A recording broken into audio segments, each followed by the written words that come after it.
Sous ces couvertures, de jeunes Sud-Africains font leur premier pas d'homme. Ils viennent d'être circoncis lors d'une cérémonie traditionnelle organisée 2 fois par an par un peuple de la province pauvre de l'Eastern Cape. Chez lui, Atenkossi se prépare à se faire circoncire à son tour.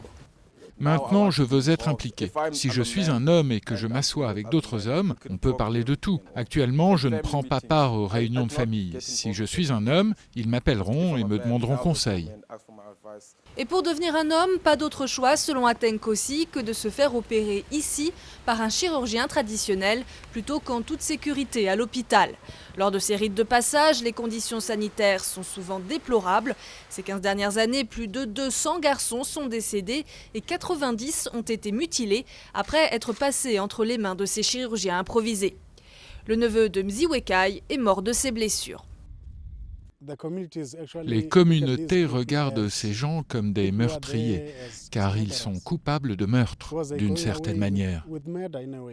Le gouvernement et les chefs tribaux ont entamé des discussions pour régler le problème et une nouvelle législation a été mise en place contre la pratique illégale de la chirurgie.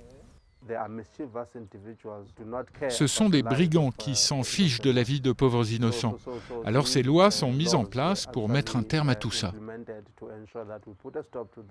Mais ces rites de passage comptent de plus en plus d'adeptes et la tendance devrait encore s'accentuer car l'Afrique du Sud commence à encourager la circoncision afin de limiter les risques de propagation du sida.